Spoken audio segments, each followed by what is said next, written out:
ലൂക്കോസ് സുവിശേഷം 13-ാം അധ്യായം അതിന്റെ 10-11 വാക്യങ്ങൾ. ഒരു ശബ്ബത്തിൽ അവൻ ഒരു പള്ളിയിൽ ഉപദേശിച്ചു കൊണ്ടിരുന്നു.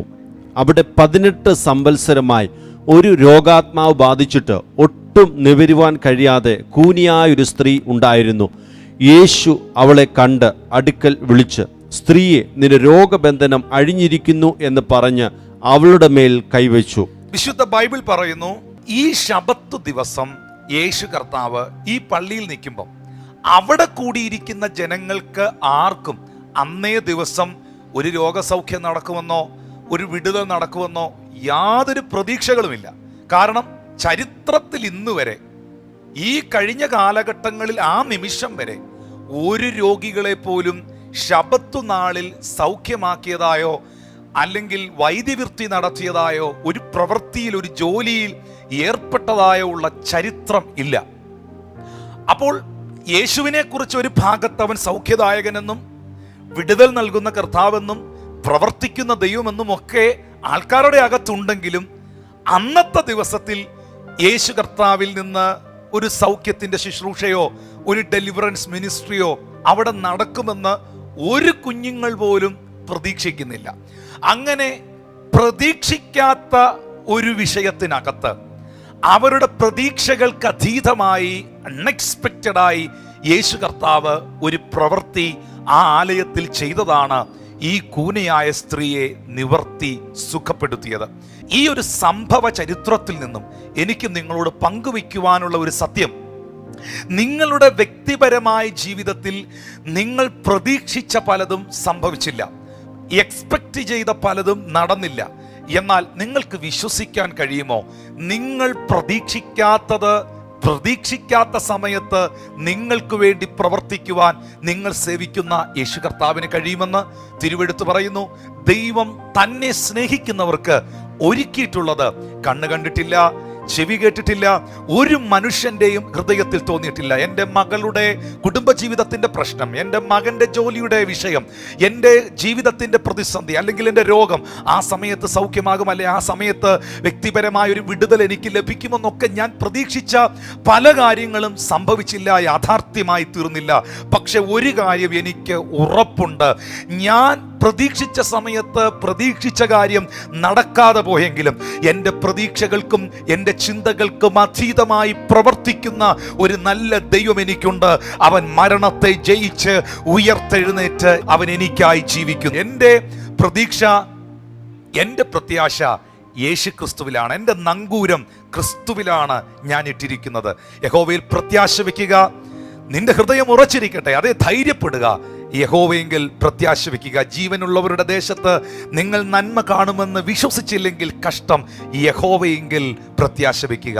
പക്ഷെ അന്നത്തെ ദിവസം ആ ശബത്ത് നാളിൽ ആ പള്ളിയിൽ ഇരുന്ന ഒറ്റ മനുഷ്യർക്കും ഇന്നൊരു ഹീലിംഗ് മിനിസ്ട്രി അവിടെ ഉണ്ടാകുമെന്ന് യാതൊരു പ്രതീക്ഷയുമില്ലായിരുന്നു. ഇന്ന് ഈ സന്ദേശം നിങ്ങൾ കേട്ടുകൊണ്ടിരിക്കുമ്പോൾ ദൈവത്തിൽ നിന്നും ഒരു വിടുതൽ പ്രാപിക്കുവാനോ ദൈവികമായ ഒരു അനുഗ്രഹം സ്വായത്തമാക്കുവാനോ ആഗ്രഹിക്കുന്ന ഒരു വ്യക്തിത്വമാണ് നിങ്ങളെങ്കിൽ നിങ്ങൾ തിരിച്ചറിയേണ്ടതായ ഏറ്റവും പ്രധാനപ്പെട്ട ഒരു കാര്യം, ദൈവത്തിൻ്റെ കണ്ണ് ആരുടെ മേലിലാണ് പതിക്കപ്പെടുന്നത്, ദൈവം ആരുടെ അരികിലേക്കാണ് വരുന്നത്, അല്ലെങ്കിൽ ദൈവം ആരെയാണ് വിടുവിക്കുന്നത്.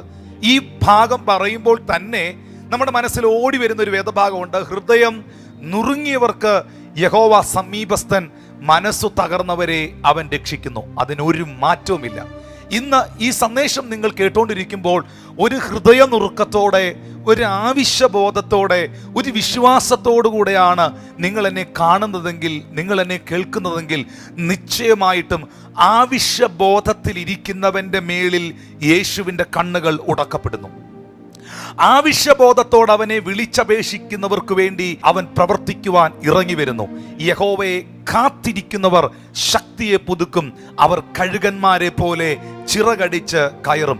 ഇന്ന് ഈ സന്ദേശം നിങ്ങൾ കേട്ടുകൊണ്ടിരിക്കുമ്പോൾ എൻ്റെ മാന്യ സഹോദരങ്ങളെ, പ്രിയപ്പെട്ട ദൈവത്തിൻ്റെ ജനമേ, ഉള്ളത്തിൻ്റെ ഉള്ളത്തിൽ നിന്ന് ഒരാവശ്യബോധത്തോടുകൂടെ നിങ്ങൾ കരയുന്ന പ്രാർത്ഥിക്കുന്ന ഒരു സാഹചര്യത്തിലാണെങ്കിൽ ഉറപ്പായിട്ടും ദൈവത്തിൻ്റെ കണ്ണുകൾ നിങ്ങളെ ശ്രദ്ധിക്കുന്നു. ഈ പള്ളിക്കകത്ത് പലരുമുണ്ടെങ്കിലും, പലതും പറയുന്ന പലരുമുണ്ടെങ്കിലും, ചിലരെ അല്ല, ചിലതിൻ്റെ മേളിലല്ല, ഒരുവളുടെ മുകളിൽ യേശു കർത്താവിൻ്റെ കണ്ണു പതിച്ചത് അത്ഭുതകരമായ ഒരു കാര്യമാണ്.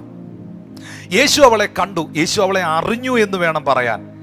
എന്നെ കേൾക്കുന്ന എൻ്റെ വാത്സല്യ സഹോദരങ്ങളെ, നമ്മുടെ കർത്താവ് നമ്മുടെ പ്രസന്റ് സിറ്റുവേഷൻസിനെ അറിയുന്ന ദൈവമാണ്.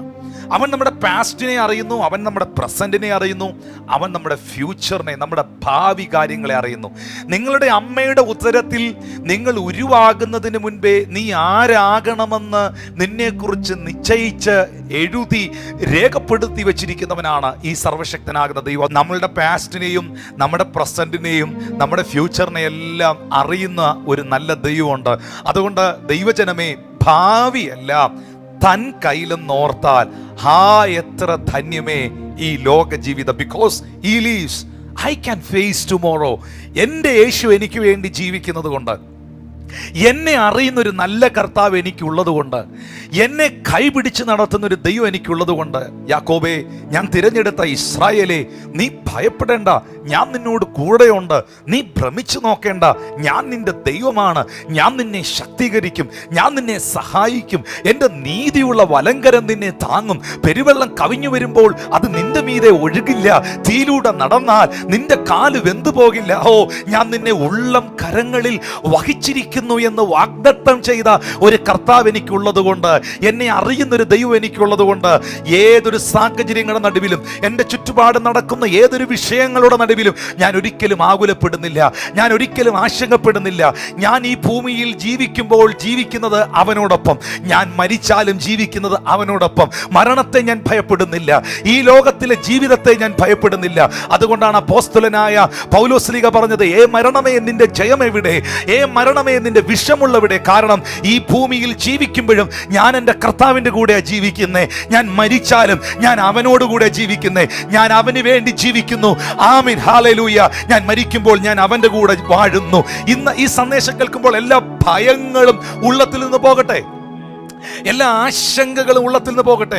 ഏതൊക്കെയോ മെഡിക്കൽ റിപ്പോർട്ടുകളെ കാത്തിരിക്കുന്ന വ്യക്തികളോട്, ഏതൊക്കെയോ റിസൾട്ടുകളെ കാത്തിരിക്കുന്ന വ്യക്തികളോട്, ഏതൊക്കെയോ ഇന്റർവ്യൂ കഴിഞ്ഞ് അതിനുവേണ്ടി കാത്തിരിക്കുന്ന വ്യക്തികളോട്, ഏതൊക്കെയോ കുടുംബ വിഷയങ്ങളുമായി ബന്ധപ്പെട്ട്, ദാമ്പത്യ ജീവിതത്തിൽ വെളിപ്പെട്ട പ്രതിസന്ധികളുമായി ബന്ധപ്പെട്ട്, അതിന്റെ ചില വിഷയങ്ങളുമായി ഭാരപ്പെട്ടിരിക്കുന്ന വ്യക്തികളോട്, ഹല്ലേലൂയ, ദൈവത്തിന്റെ പരിശുദ്ധാത്മാവ് ഈ തിരുവചന ഭാഗത്തിലൂടെ വ്യക്തമാക്കി തരുകയാണ്. സഹോദര, സഹോദരി, നിന്റെ ഭാവിയെ, നിന്റെ നാളുകളെ അറിയുന്നവനായ ദൈവത്തിന്റെ ആ സുരക്ഷിത കരങ്ങളിലാണ് നിങ്ങളായിരിക്കുന്നത്. അതുകൊണ്ട് ഹൃദയത്തിൽ വരുന്ന ഭയത്തോട്, ചിന്തകളിൽ വരുന്ന ഭയത്തോട് വിളിച്ചു പറയുക, യേശുവിന്റെ നാമത്തിൽ എന്നെ വിട്ടുപോകുക. ഞാൻ എൻ്റെ കർത്താവിന്റെ കരങ്ങളിൽ സുരക്ഷിതമാണ്. എൻ്റെ ഭവനം ദൈവത്താൽ സുരക്ഷിതമാണ്. ഒരനർത്ഥവും നിനക്ക് ഭവിക്കുകയില്ല. ഒരു ബാധയും നിന്റെ കൂടാരത്തിന്റെ മേൽ അടുക്കുകയില്ല. പകൽ സൂര്യനെങ്കിലും രാത്രി ചന്ദ്രനെങ്കിലും നിന്നെ ബാധിക്കുകയില്ല. യഹോവ ഒരു ദോഷവും തട്ടാതെ വണ്ണം നിന്നെ പരിപാലിക്കും.